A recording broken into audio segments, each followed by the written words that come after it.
Bisa jadi selama ini kamu berpikir bahwa yang membuatmu lelah adalah pekerjaan yang tak ada habisnya, orang-orang yang terlalu banyak menuntut, atau rutinitas yang terasa menekan dari pagi hingga malam.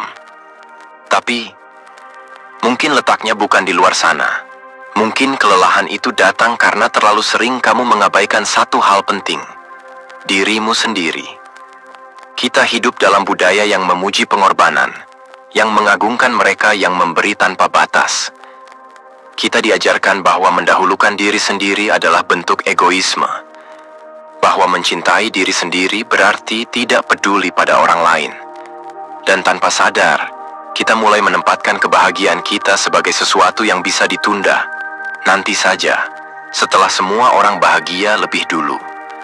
Tapi, bagaimana kalau ternyata itu bukan bentuk kebaikan, melainkan bentuk pelarian? Pelarian dari kenyataan bahwa kita takut terlihat mementingkan diri sendiri. Bahwa kita takut disebut berubah hanya karena mulai menetapkan batasan. Padahal dalam sunyi kita tahu, semakin sering kita menunda diri sendiri, semakin sulit kita mengenali siapa sebenarnya yang tinggal di balik cermin itu. Dalam filsafat stoikisme, mencintai diri sendiri bukan berarti menjauh dari dunia, tapi justru memperkuat fondasi kita di dalamnya. Agar saat badai datang, kita punya tempat untuk berpijak, yakni batin yang tidak mudah terguncang. Hati yang tahu bahwa menyayangi diri bukan bentuk kelemahan, melainkan keberanian eksistensial. Jadi, dalam video ini, kita akan berjalan pelan-pelan, belajar kembali mencintai diri sendiri tanpa rasa bersalah, melepaskan diri dari tuntutan validasi, menetapkan batasan, dan melihat bahwa ketidaknyamanan pun bisa jadi teman dalam proses tumbuh. Pastikan kamu menonton sampai akhir agar tidak kehilangan makna penting dari cerita ini. Dan, jangan lupa untuk berlangganan, agar kita bisa terus berbagi perspektif yang tidak hanya menyentuh sisi terangmu, tapi juga memahami gelap yang sering kau simpan sendirian. Sekarang mari kita mulai. Poin pertama, prioritaskan diri Anda tanpa perlu merasa bersalah. Bayangkan kamu berdiri di tengah keramaian. Semua orang menoleh padamu, meminta tolong, menaruh harapan, atau sekadar menunggu keputusan. Lalu kamu menunduk, merasa bersalah hanya karena ingin istirahat sebentar, menarik napas, dan berkata, "Aku tidak bisa sekarang." Kenapa ya, rasa bersalah itu muncul begitu cepat? Padahal kamu hanya ingin memilih dirimu sendiri.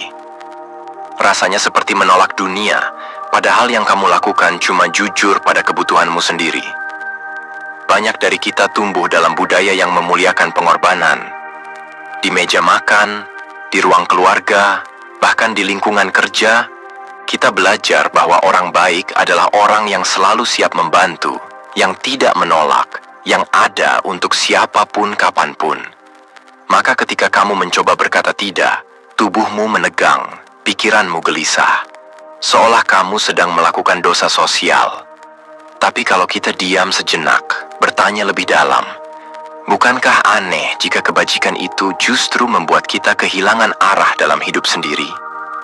Dalam pandangan Stoik, hidup yang dijalani dengan kebajikan itu bukan berarti hidup yang dikendalikan orang lain. Kebajikan tidak mengharuskan kita untuk selalu mengalah. Justru sebaliknya, ia mengajak kita untuk mengenali apa yang benar bagi diri sendiri dan berdiri di situ meskipun tidak nyaman. Coba kamu ingat, kapan terakhir kali kamu memaksakan diri hanya karena tidak ingin mengecewakan orang lain? Dan setelah itu, bagaimana rasanya? Capek, kan? Mungkin juga sedikit marah pada diri sendiri, tapi tetap senyum di depan orang lain. Itu bukan cinta. Itu keterpaksaan yang dibungkus dengan topeng manis. Dan pelan-pelan, itu bisa merusak. Mendahulukan diri sendiri bukan berarti kamu tidak peduli pada orang lain. Justru karena kamu peduli, kamu ingin hadir secara utuh, bukan setengah hati. Karena kamu tahu, saat kamu utuh dan waras, kamu bisa mencintai dengan cara yang sehat. Bukan karena rasa bersalah, bukan karena takut ditinggalkan. Kita tidak sedang bicara tentang menjadi egois. Kita bicara tentang membangun pondasi. Sebab tidak ada rumah yang bisa berdiri kokoh jika pondasinya retak. Dan pondasi itu adalah dirimu sendiri. Beberapa orang akan tetap menilaimu buruk. Akan ada yang bilang kamu berubah, kamu lebih dingin, kamu terlalu sibuk dengan dirimu sendiri. Biarkan saja, sebab kamu tahu, selama ini kamu terlalu lama menyakiti dirimu demi menjaga perasaan mereka. Sekarang waktunya berhenti. Kamu tidak wajib hadir dalam semua obrolan grup, kamu tidak harus menjawab semua telepon, kamu tidak perlu menjelaskan kenapa kamu butuh waktu sendiri. Hak itu milikmu, dan kamu tidak perlu merasa bersalah karena menggunakannya. Tapi tentu saja, ini tidak mudah. Perlu latihan, perlu kejujuran dan keberanian. Perlu duduk dengan rasa bersalah itu dan berkata padanya, "Aku mengerti kamu ada di sini, tapi aku tidak akan lagi membiarkanmu mengatur hidupku." Mulailah dari hal kecil. Mungkin dengan membatalkan janji yang membuatmu cemas, atau menolak undangan yang datang di hari liburmu, atau dengan sekadar memilih tidur lebih awal meski temanmu bilang kamu membosankan. Lalu rasakan, ada kelegaan yang muncul, ada ketenangan yang pelan-pelan tumbuh, dan suatu saat kamu akan sadar, mencintai diri sendiri itu bukan sekadar afirmasi manis yang ditempel di dinding kamar. Ia adalah keputusan berani untuk mengatakan, "Aku layak mendapatkan ruang, aku layak dihormati, termasuk oleh diriku sendiri." Jadi, lain kali saat rasa bersalah datang menghampiri karena kamu memilih dirimu, tanya kembali, siapa yang paling bertanggung jawab atas hidupmu? Jawabannya tetap, kamu. Dan kalau kamu sendiri tidak memilih dirimu, siapa lagi? Itulah sebabnya, langkah pertama dalam mencintai diri sendiri lebih dari orang lain adalah belajar memprioritaskan dirimu. Bukan dengan arogansi, tapi dengan kesadaran. Bukan untuk menghindari orang lain, tapi untuk benar-benar hadir dengan cara yang jujur dan sehat. Jangan takut. Dunia tidak akan runtuh hanya karena kamu memilih dirimu hari ini. Justru bisa jadi, dunia akan jauh lebih baik karena kamu akhirnya berhenti menyakiti dirimu hanya demi diterima. Poin kedua, bebaskan diri dari kebutuhan akan validasi dari orang lain. Kamu mungkin pernah merasa bahwa pencapaianmu belum cukup berarti sampai seseorang menepuk bahumu dan berkata, "Keren ya kamu." Atau mungkin kamu baru merasa pantas bahagia ketika unggahanmu dipenuhi like dan komentar. Lalu, saat pujian itu tak datang, tiba-tiba semua yang kamu lakukan terasa hampa. Padahal, niat awalmu tulus. Pernah terpikir kenapa hal ini bisa terjadi?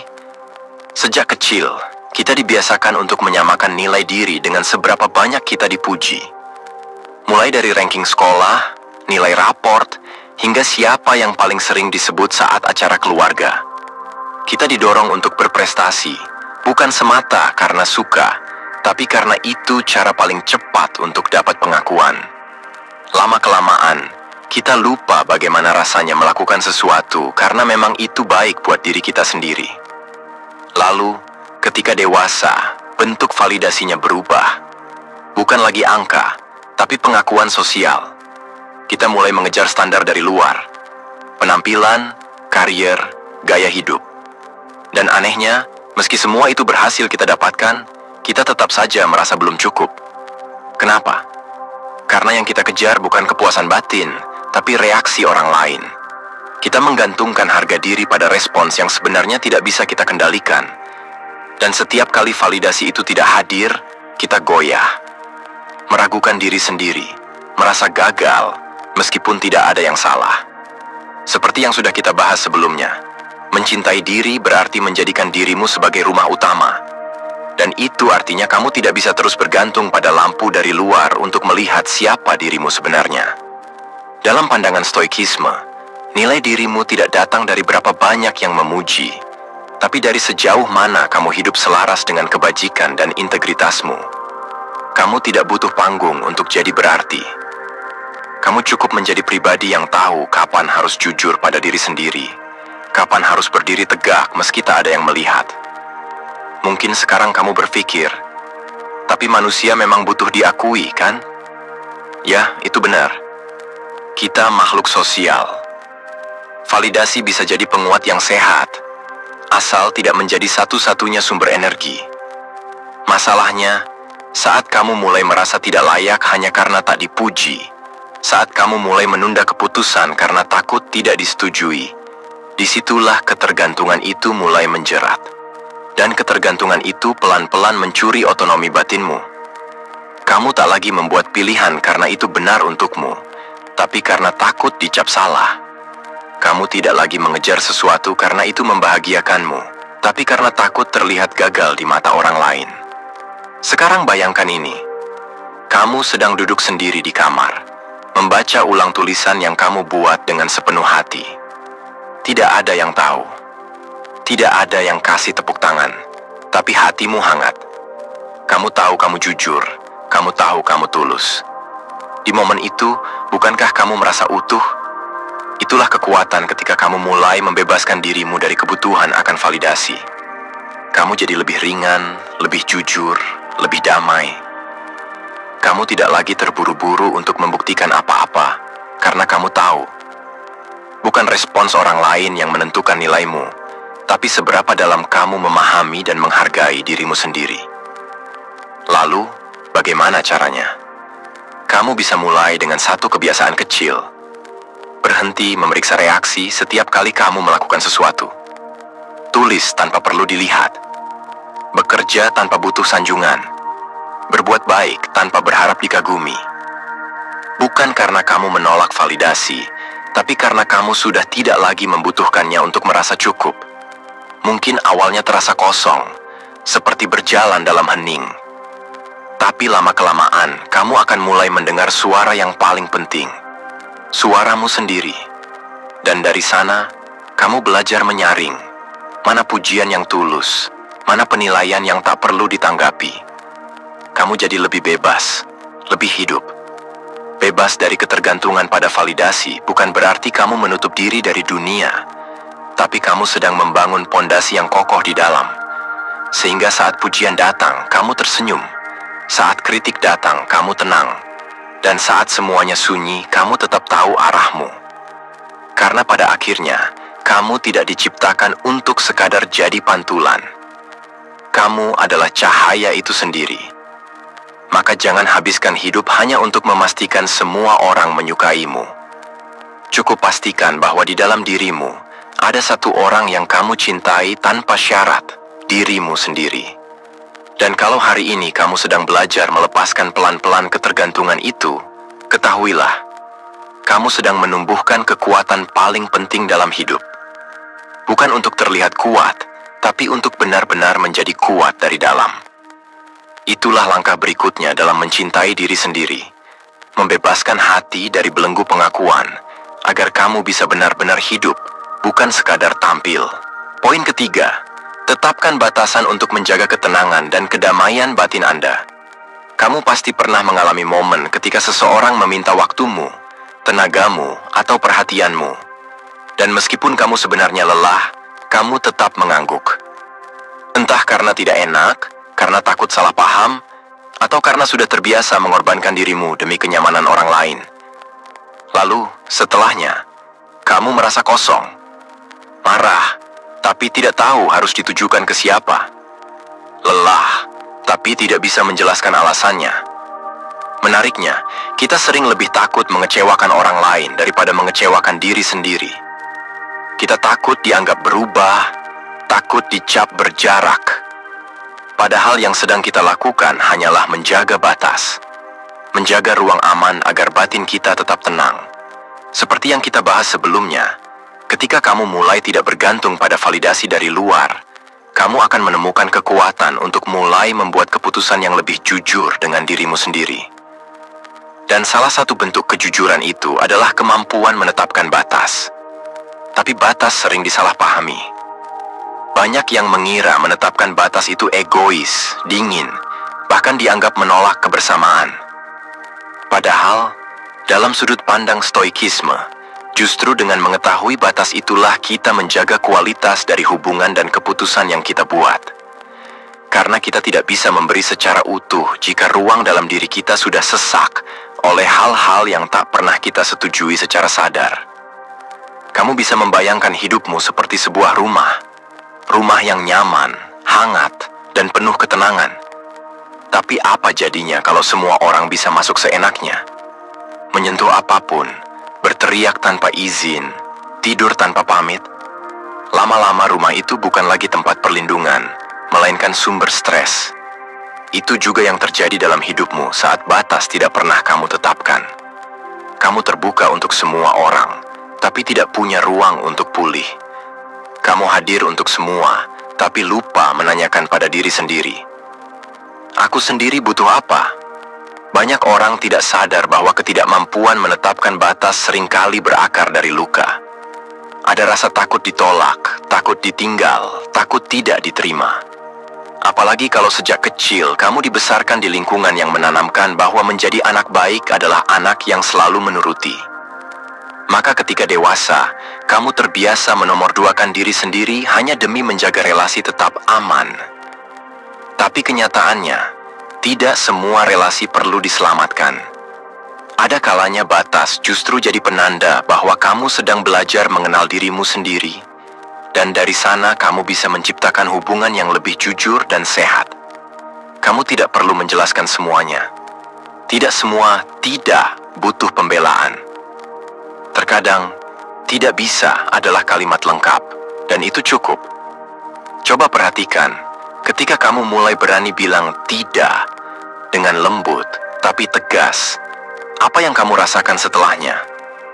Mungkin ada rasa bersalah, tapi juga ada kelegaan. Ada ruang yang akhirnya bisa kamu isi dengan ketenangan, dengan waktu untuk diri sendiri, dengan energi yang selama ini selalu kamu berikan keluar, tapi jarang kamu arahkan ke dalam. Menetapkan batas bukan berarti kamu berhenti peduli. Justru dari batas itu, kamu sedang membangun versi dirimu yang tidak mudah lelah, karena terlalu sering mengiyakan. Kamu sedang belajar untuk tidak menyelamatkan semua orang, terutama ketika yang harus kamu selamatkan lebih dulu adalah dirimu sendiri. Kamu mungkin bertanya, kalau aku mulai menetapkan batas, bagaimana reaksi mereka yang terbiasa dengan akses tanpa izin? Ya, bisa jadi mereka tersinggung. Bisa jadi ada jarak. Tapi jika hubungan itu tulus, mereka akan belajar menyesuaikan. Mereka akan menghargai ruangmu, sebagaimana kamu mulai menghargai dirimu sendiri. Bayangkan selama seminggu ke depan, kamu menetapkan satu batas kecil saja. Misalnya, tidak membalas pesan kerja di luar jam tertentu, atau menolak ajakan nongkrong karena ingin beristirahat. Perlahan, kamu akan mulai merasakan ritme baru. Ritme yang lebih selaras dengan dirimu, bukan hanya dengan ekspektasi orang lain. Dan dari situlah kamu mulai pulih. Kamu mulai menciptakan kehidupan yang tidak hanya terlihat tenang di luar, tapi juga terasa damai di dalam. Menetapkan batas bukan tentang menghindar, tapi tentang memilih dengan sadar. Mana yang patut kamu izinkan masuk, dan mana yang perlu kamu jaga jaraknya. Karena seperti pagar di sebuah rumah, batasan bukan dibuat untuk memenjarakan, tapi untuk melindungi. Jadi jika selama ini kamu merasa lelah tanpa sebab yang jelas, mungkin ini saatnya bertanya, sudahkah kamu menetapkan batas? Sudahkah kamu memberi dirimu izin untuk memilih mana yang pantas kamu layani, dan mana yang seharusnya kamu lepaskan? Kamu punya hak untuk merasa tenang. Dan hak itu, salah satunya, lahir dari keberanianmu untuk membatasi hal-hal yang selama ini perlahan menggerogoti ruang damai di dalam dirimu. Poin keempat, terima ketidaknyamanan sebagai bagian dari proses pertumbuhan. Ada satu hal yang sering luput disadari saat kita berbicara tentang mencintai diri sendiri, yaitu kenyataan bahwa proses itu tidak selalu nyaman. Bahkan, seringkali justru menyakitkan. Karena untuk bisa tumbuh, kita harus rela merobohkan bagian-bagian dalam diri yang selama ini hanya terlihat kuat di permukaan, tapi rapuh di dalam. Seperti yang kita bahas sebelumnya, menetapkan batas adalah cara menjaga ruang tenang di dalam diri. Tapi setelah batas itu ditetapkan, ada hal lain yang tak bisa kita hindari. Ketidaknyamanan. Dan inilah bagian yang paling sulit, Karena disinilah banyak orang menyerah. Mereka mundur bukan karena tidak bisa, tapi karena merasa tidak kuat menahan rasa tak nyaman yang datang bersamaan dengan perubahan. Tapi coba pikirkan, bukankah semua hal besar dalam hidupmu dimulai dari momen yang tidak nyaman? Saat pertama kali harus berbicara di depan umum. Saat memutuskan untuk keluar dari pekerjaan yang tidak lagi sesuai. Atau saat kamu harus berani mengakhiri hubungan yang tidak sehat. Rasanya tidak menyenangkan, iya. Tapi dari situlah kamu mulai berubah. Masalahnya, banyak orang terlalu lama berada di zona nyaman, sampai lupa bagaimana rasanya tertantang. Bahkan ada yang lebih memilih bertahan dalam kondisi yang menyiksa, karena setidaknya itu sudah mereka kenal. Ketidakpastian terasa jauh lebih menakutkan dibanding rasa sakit yang familiar. Tapi pertanyaannya, apa benar itu pilihan terbaik untuk dirimu yang ingin bertumbuh? Dalam filosofi stoikisme, ketidaknyamanan tidak dianggap sebagai musuh, tapi sebagai alat. Ia bukan sesuatu yang harus kamu hindari, tapi sesuatu yang perlu kamu hadapi dengan kepala tegak. Karena justru di saat tubuhmu gemetar dan hatimu ragu, kamu sedang melatih keberanian. Justru di saat kamu merasa lemah, kamu sedang belajar menguat. Ketidaknyamanan adalah pintu masuk. Pintu menuju versi dirimu yang lebih dewasa, lebih tahan banting, lebih jujur. Tapi ya, prosesnya tidak rapi. Kadang berantakan. Kadang kamu akan merasa sendiri, tidak dimengerti, bahkan seolah tidak ada satupun hal yang berjalan sesuai rencana. Tapi itu bagian dari proses. Bukan pertanda gagal, tapi tanda bahwa kamu sedang keluar dari pola lama. Bayangkan kamu diminta menempuh jalan yang belum pernah kamu lewati sebelumnya. Jalan itu gelap, licin, dan kamu tak tahu apa yang menunggu di ujungnya. Kamu takut, wajar. Tapi kalau kamu terus berjalan, sedikit demi sedikit, kamu mulai melihat arah. Kamu mulai mengenali tanda-tanda kecil bahwa kamu tidak sendirian. Kamu mulai merasa bahwa setiap langkah, meski goyah, tetap berarti. Kenyamanan bisa jadi candu. Dan candu itu bisa meninabobokanmu, membuatmu lupa bahwa ada versi dirimu yang lebih besar di luar sana. Tapi hanya bisa kamu capai jika kamu berani tidak nyaman untuk sementara waktu. Kalau kamu hanya berani di saat semuanya terkendali, maka kamu akan sulit tumbuh. Karena hidup yang benar-benar bermakna tidak datang dari stabilitas semu, tapi dari keberanian untuk bergerak di tengah ketidakpastian. Mungkin sekarang kamu sedang berada di titik itu, masa transisi yang membingungkan. Kamu tahu harus berubah, tapi masih ragu. Kamu tahu ini penting, tapi rasanya berat. Dan itu tidak apa-apa. Jangan buru-buru ingin semua terasa nyaman. Jangan cepat-cepat ingin semua kembali seperti dulu. Karena bisa jadi, yang dulu itulah yang membuatmu merasa kehilangan arah. Kalau kamu sedang bingung, coba tanyakan ini pada dirimu. Apa yang sedang aku pelajari dari rasa tidak nyaman ini? Apa yang sedang dipaksa untuk aku lepaskan? Kadang, ketidaknyamanan hadir bukan untuk menyakiti, tapi untuk membongkar ilusi yang sudah terlalu lama kamu pertahankan. Lihat sekelilingmu. Banyak orang yang kamu anggap kuat, hari ini pernah menangis diam-diam semalaman. Pernah gagal. Pernah takut. Tapi mereka tidak kabur. Mereka tetap bertahan. Mereka tahu, kalau mereka menyerah saat tidak nyaman, maka mereka juga sedang menyerah terhadap potensi terbaik dalam diri mereka. Dan kamu juga bisa seperti itu. Jangan takut tidak nyaman. Takutlah saat kamu terlalu nyaman dalam hal-hal yang tidak lagi menumbuhkanmu. Karena ketidaknyamanan adalah jalan. Jalan menuju pengertian yang lebih dalam. Jalan menuju cinta pada diri sendiri yang lebih tulus, lebih nyata. Bukan hanya saat semuanya berjalan baik, tapi juga saat kamu berani berdiri di tengah badai dan berkata, "Aku masih di sini, aku masih memilih diriku." Kamu tidak perlu terburu-buru. Tapi kamu juga tidak boleh terus lari. Ambil waktu. Bernapas. Tapi terus melangkah. Karena di balik ketidaknyamanan ini, ada ruang luas yang sedang menunggumu. ruang di mana kamu akhirnya bisa merasa bebas.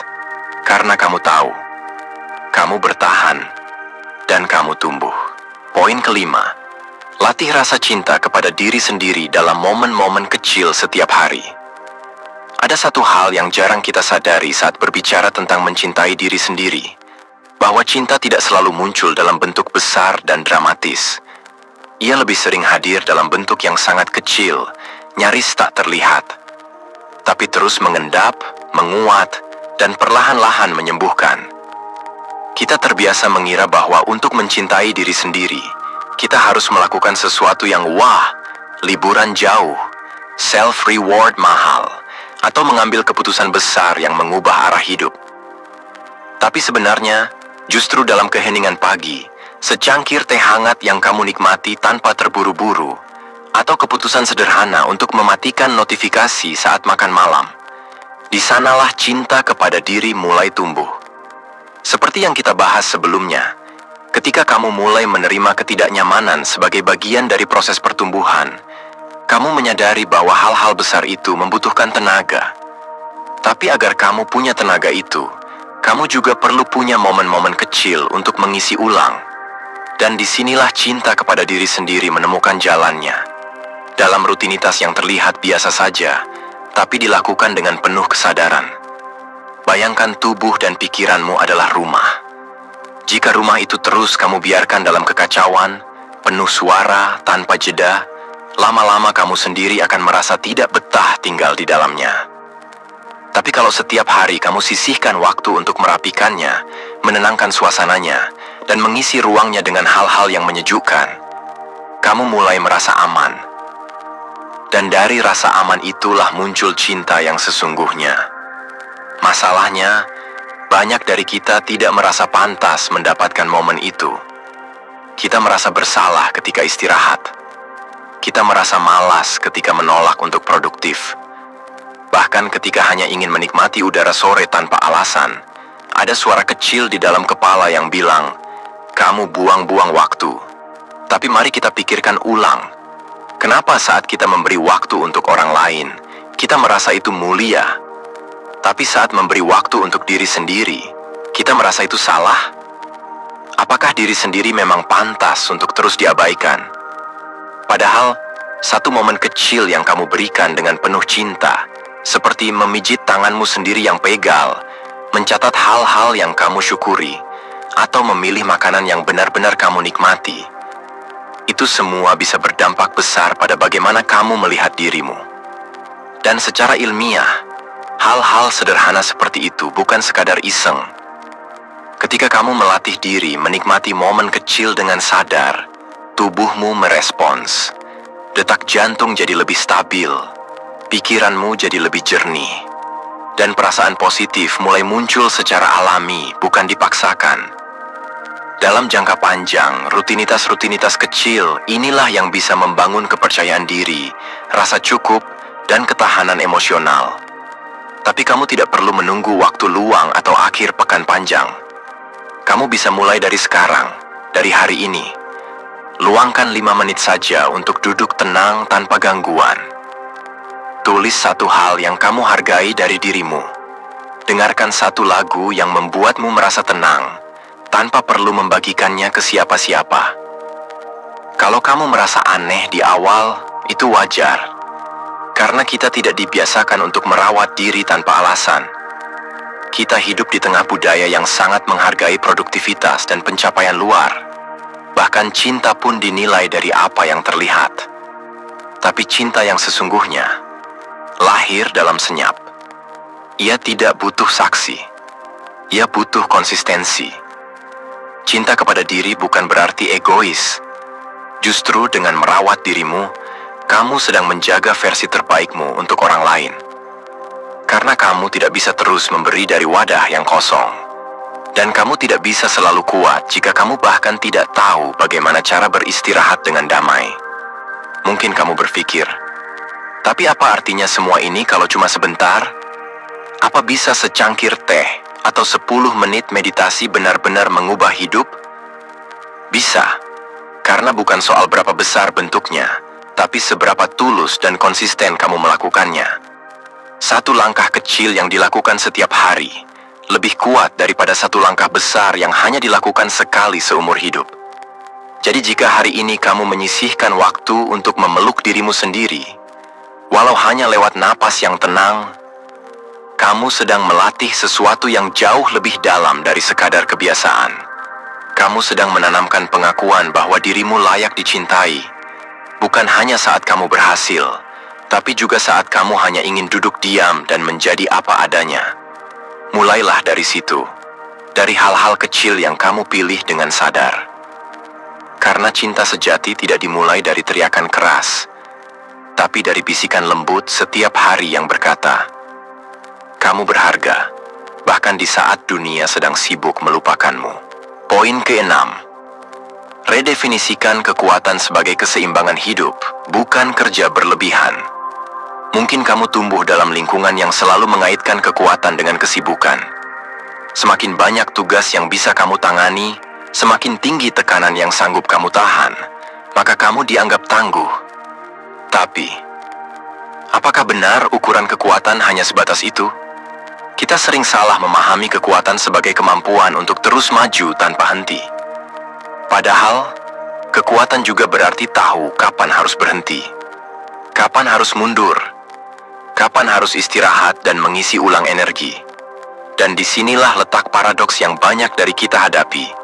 Kita ingin menjadi kuat, tapi menolak untuk tenang. Kita ingin diakui, tapi terus mengabaikan tubuh dan jiwa sendiri. Seperti yang kita bahas sebelumnya, mencintai diri sendiri lewat momen-momen kecil sudah membantumu membangun hubungan yang lebih sehat dengan diri. Sekarang saatnya kamu bertanya lagi, apakah hidupmu sudah seimbang? Atau kamu masih memaksakan diri atas nama tanggung jawab yang lama-lama mengikis dirimu sendiri? Dalam banyak budaya, termasuk kita di Indonesia, kerja keras sering dipuja. Orang yang lembur dianggap lebih berdedikasi. Orang yang libur atau mengambil waktu untuk istirahat kadang malah dicurigai. Padahal tubuh punya batas, pikiran punya ritme. Dan hidup yang dipaksakan untuk terus berlari, cepat atau lambat, akan membuatmu tersandung. Coba kamu perhatikan sekeliling. Berapa banyak orang yang terlihat sibuk tapi kosong? Berapa yang berprestasi tapi kesepian? Berapa yang hidup dalam ritme cepat tapi diam-diam merasa kehilangan arah? Kamu bisa saja mencapai target, dapat pujian, bahkan dianggap berhasil di mata orang lain. Tapi jika kamu tidak punya waktu untuk menikmati hasilnya, jika kamu tak bisa duduk tenang menikmati secangkir kopi tanpa rasa bersalah, apakah itu benar-benar hidup yang kamu mau? Kekuatan yang sejati bukan terletak pada seberapa keras kamu bisa bekerja, tapi pada kemampuanmu menjaga ritme hidup agar tetap sehat dan waras. Dalam pandangan stoikisme, hidup yang selaras adalah hidup yang tahu kapan harus bertindak, kapan harus diam, kapan harus menahan diri, dan kapan harus memberi ruang bagi ketenangan. Kamu tidak perlu menunggu sampai burnout untuk belajar istirahat. Kamu bisa mulai sekarang. Mungkin dengan mengatur ulang jadwalmu. Mungkin dengan menolak satu pekerjaan tambahan demi menjaga waktumu bersama orang-orang yang kamu sayangi. Atau sesederhana memberi tubuhmu tidur yang cukup, bukan sekadar tidur yang tersisa. Ada anggapan bahwa kalau kamu terlalu banyak istirahat, kamu akan tertinggal. Tapi apakah benar kamu sedang tertinggal, atau hanya tidak ikut dalam perlombaan yang sebenarnya tidak perlu kamu menangkan?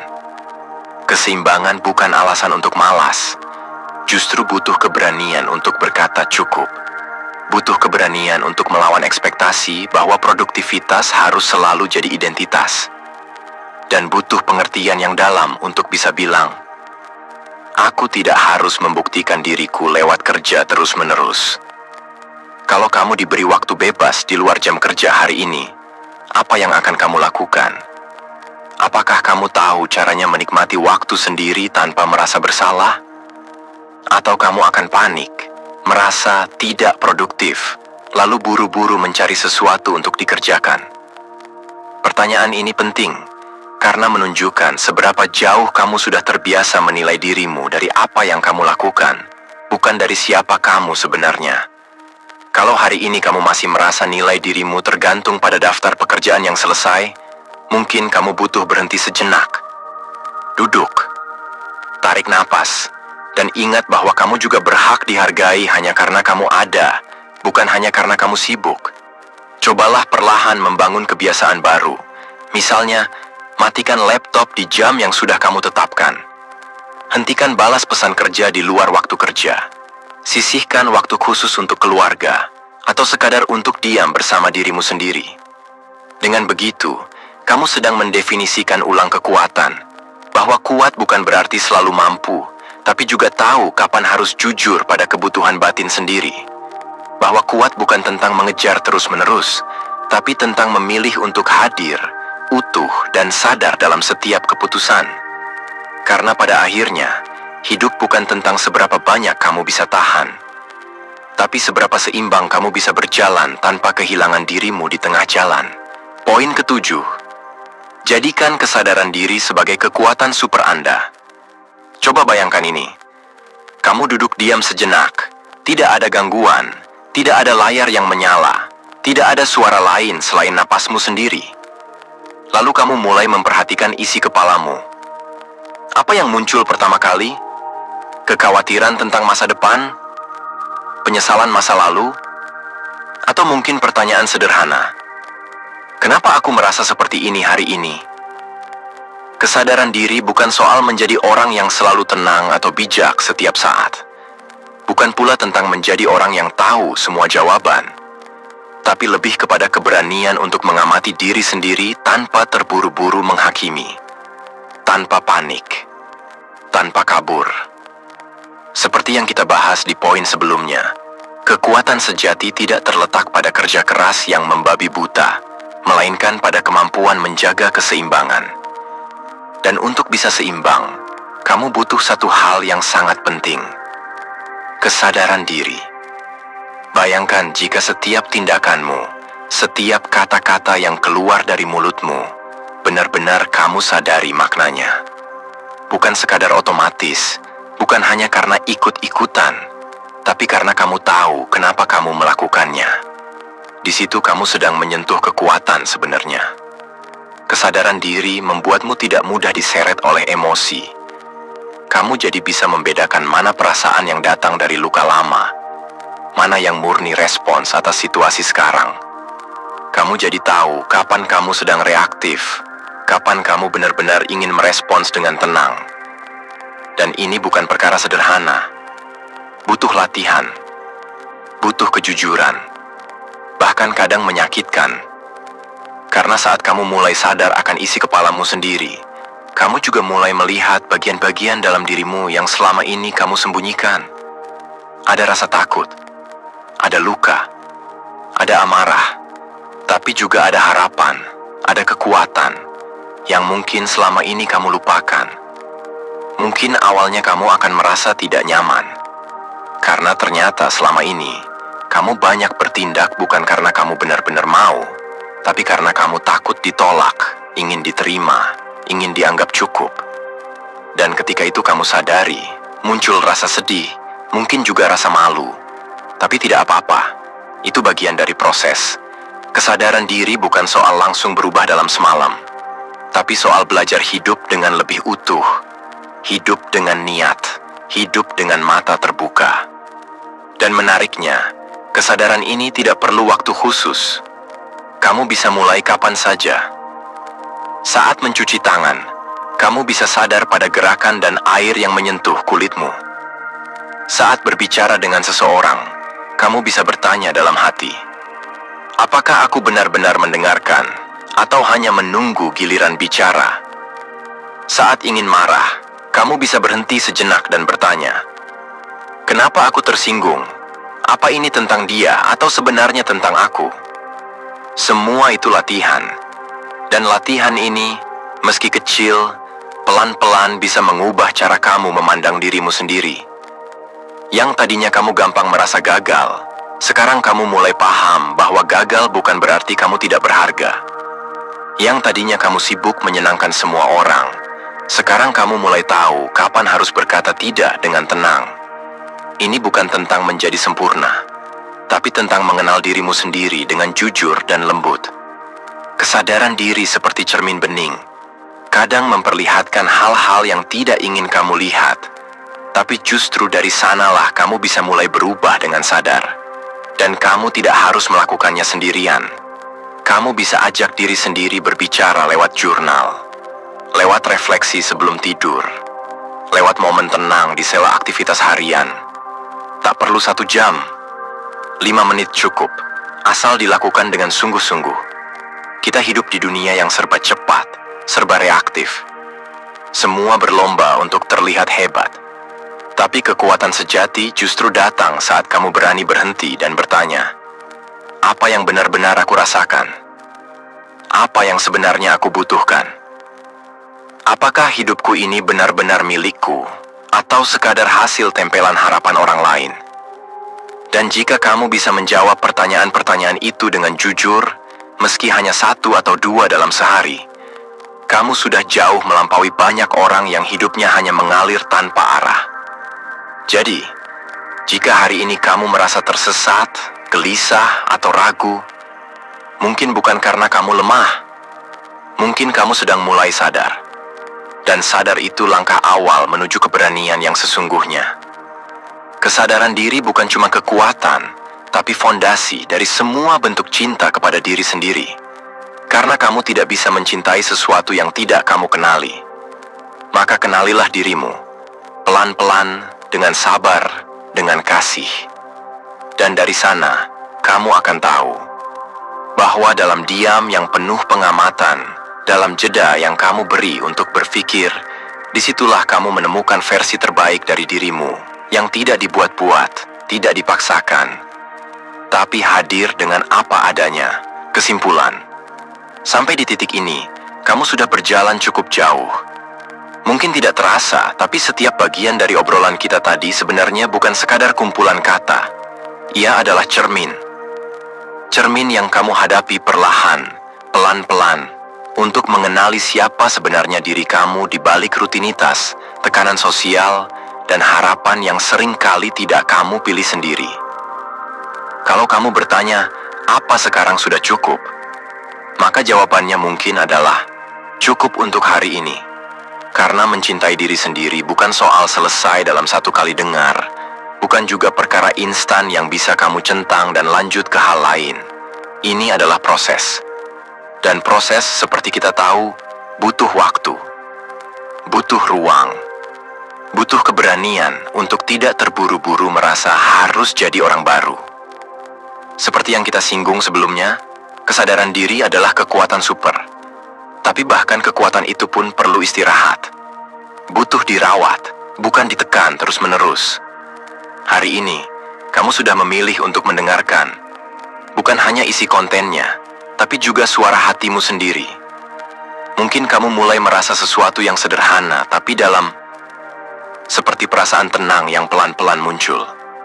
Atau mungkin, justru kamu menyadari ada bagian dalam dirimu yang selama ini kamu abaikan, dan sekarang akhirnya mulai terdengar. Kalau iya, izinkan aku mengatakan satu hal. Terima kasih. Bukan hanya karena sudah menonton sampai akhir, tapi karena kamu berani hadir untuk dirimu sendiri. Karena kamu berani mendengarkan hal-hal yang mungkin selama ini kamu tunda. Dan itu, jujur saja, bukan hal yang mudah. Kita hidup di dunia yang mendorong kita untuk terus lari. Lari ke pencapaian berikutnya. Lari ke opini orang lain, lari dari rasa lelah dan takut yang kita tidak sempat pahami. Tapi hari ini, kamu memilih untuk berhenti sebentar, menatap ke dalam, dan itu adalah langkah yang paling jarang, tapi paling penting dalam mencintai diri sendiri. Cinta kepada diri bukan slogan, ia bukan sekadar kutipan estetik di media sosial. Ia adalah keputusan yang kamu buat setiap hari, kadang tanpa sorotan apapun. Saat kamu memaafkan dirimu atas kesalahan yang tak sengaja. Saat kamu tidur cukup, meski pekerjaan belum semua selesai. Saat kamu bilang tidak apa-apa pada diri sendiri, bukan karena menyerah, Tapi karena kamu sadar, kamu manusia, bukan mesin. Dan kalau setelah menonton ini kamu masih bertanya-tanya, harus mulai dari mana? Jawabannya bisa sesederhana ini. Mulai dari kejujuran. Tanyakan dengan tenang, apa yang paling aku butuhkan hari ini?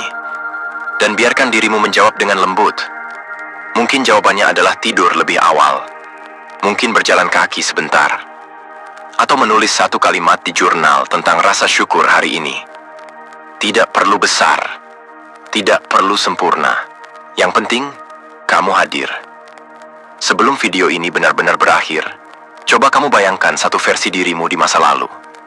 Versi yang dulu kamu anggap lemah, ceroboh, atau tidak cukup. Coba ucapkan dalam hatimu, terima kasih telah bertahan sejauh ini. Karena tanpa dia, kamu tidak akan ada di titik hari ini, siap belajar, memahami, dan tumbuh lebih dalam. Terima kasih sudah bersama di perjalanan ini. Semoga setelah ini, kamu bisa menutup layar dan membuka ruang baru di dalam dirimu.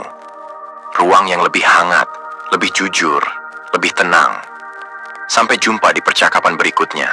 Dan ingat, kamu tidak harus menjadi orang lain untuk layak dicintai.